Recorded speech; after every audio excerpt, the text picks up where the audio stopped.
Let's mic day special. नमस्कार, let's mic में आपका स्वागत है। डे स्पेशल के साथ मैं राखी जैन।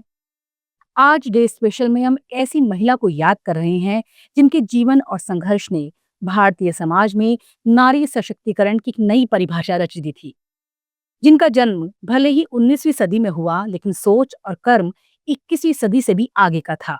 वो थी एस मुथुलक्ष्मी रेड्डी, भारत की पहली महिला विधायक, एक प्रखर समाज सुधारक, शिक्षाविद, डॉक्टर और महिलाओं की बेहतरी के लिए जीवन भर समर्पित कार्यकर्ता। 30 जुलाई 1886 को तमिलनाडु के पुडुकोट्टई में जन्मी मुथुलक्ष्मी रेड्डी का जीवन उस दौर में शुरू हुआ था जब लड़कियों की शिक्षा पर पाबंदियां थी, बाल विवाह सामान्य बात थी और महिलाओं का सार्वजनिक जीवन लगभग निषिद्ध था। लेकिन उन्होंने इन सारी बीड़ियों को तोड़ते हुए इतिहास रचा। मुथुलक्ष्मी का जन्म एक ब्राह्मण पिता और देवदासी माता की संतान के रूप में हुआ। ये उनके जीवन की पहली चुनौती थी। समाज की दो विरोधाभासी जातीय सांस्कृतिक धारणाओं का टकराव उनके अस्तित्व में समाया हुआ था। लेकिन उनके माता पिता ने एक अनोखी समझदारी दिखाई। उन्होंने मुथुलक्ष्मी को पढ़ने दिया, बढ़ने दिया, और यहीं से शुरू हुआ उनका वो सफर जो न केवल उन्हें भारत की पहली महिला मेडिकल ग्रेजुएट में शामिल करता है, बल्कि एक सामाजिक क्रांति की ध्वजवाहक भी बनाता है। मुथुलक्ष्मी ने मद्रास मेडिकल कॉलेज से स्नातक की पढ़ाई पूरी की। उस समय यह अपने आप में एक बहुत बड़ी बात थी कि कोई महिला मेडिकल कॉलेज जाए, वो भी दक्षिण भारत में। और आगे चलकर वो राज्य की पहली महिला सर्जन बनी। लेकिन उनका लक्ष्य सिर्फ चिकित्सा तक सीमित नहीं था। वो चाहती थी कि जिन महिलाओं और बच्चियों को समाज ने दोयम दर्जे का नागरिक बना दिया है, उन्हें बराबरी दिलाई जाए। डॉक्टरी के साथ साथ मुथुलक्ष्मी ने समाज सुधार के लिए काम शुरू किया। उन्होंने बाल विवाह, देवदासी प्रथा, महिलाओं की शिक्षा में भेदभाव और विधवाओं की स्थिति को लेकर गहरी पीड़ा थी। उन्होंने अवनी अवलम जैसी संस्थाओं के माध्यम से विधवा पुनर्विवाह और कन्याओं की शिक्षा को बढ़ावा देने वाले आंदोलन छेड़े। उन्होंने 1917 में एनी बेसेंट, सरोजनी नायडू और अन्य राष्ट्रीय नेताओं के साथ मिलकर महिलाओं के मताधिकार के लिए अभियान भी चलाया। ये वो समय था जब महिलाएं वोट नहीं डाल सकती थीं, विधान परिषद की सदस्य नहीं बन सकती थीं और सार्वजनिक स्थानों पर उनके बोलने पर भी चुप्पी की दीवारें थीं। 1926 में मुथुलक्ष्मी रेड्डी मद्रास विधान परिषद की सदस्य बनी। ये भारत के इतिहास में पहली बार था कि किसी महिला ने विधायी निकाय में स्थान पाया हो। वो स्वास्थ्य और शिक्षा पर बनी समितियों की सदस्य रहीं और बालिकाओं की शिक्षा, माता शिशु स्वास्थ्य और स्त्रियों की स्थिति को सुधारने के लिए कई कानूनों की पैरवी की।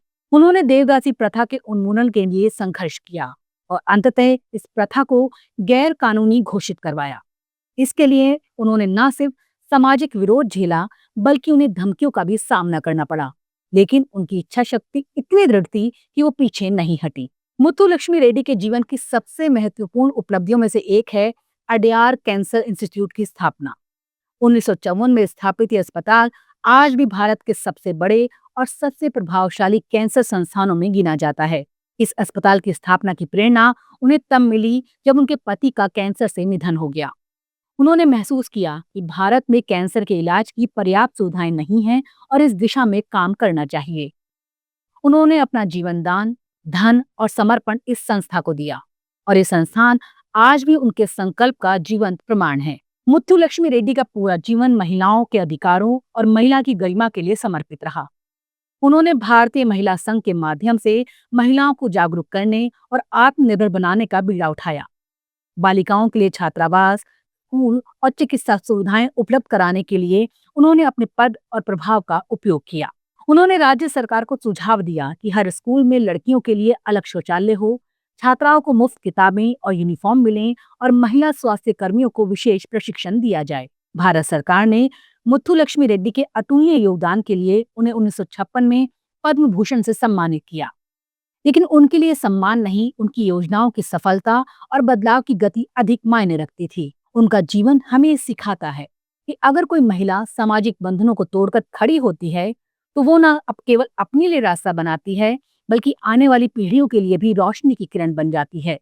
आज जब हम महिला अधिकारों की बात करते हैं, बेटियों की शिक्षा, स्वास्थ्य और सम्मान के मुद्दों पर चर्चा करते हैं, तो ये समझना जरूरी है कि इस रास्ते को बनाने में कितनी कठिनाइयों से जूझती हुई महिलाएं आगे आईं और उनमें सबसे अग्रणी थी एस मुथुलक्ष्मी रेड्डी। 30 जुलाई का दिन सिर्फ उनके जन्म की तारीख नहीं है, बल्कि भारतीय समाज में महिला सशक्तिकरण की पहली ठोस नींव रखने वाली एक क्रांतिकारी सोच का प्रतीक है। डे स्पेशल में आज हम उन्हें श्रद्धा से याद करते हैं। एक डॉक्टर, एक समाज सुधारक, एक विधायिका और सबसे बढ़कर एक साहसी महिला, जिनके होने से इतिहास ने दिशा बदली। आप सुन रहे थे लेट्स माइक की विशेष प्रस्तुति। इस पर आपकी राय का रहेगा इंतजार। लेट्स माइक के कमेंट बॉक्स में जरूर बताइएगा। आप सब लीक से हटकर बनाए गए हमारे कार्यक्रम पसंद करते हैं, इसके लिए आपका दिल से आभार। चैनल को लाइक और सब्सक्राइब जरूर करिए और जुड़े रहिए लेट्स माइक के साथ। नमस्कार। आप सुन रहे थे let's mic more than radio. Follow कीजिए हमें हमारे सोशल मीडिया प्लेटफॉर्म्स पर। आप सुन रहे थे let's mic more than radio. Follow कीजिए हमें हमारे सोशल मीडिया प्लेटफॉर्म्स पर।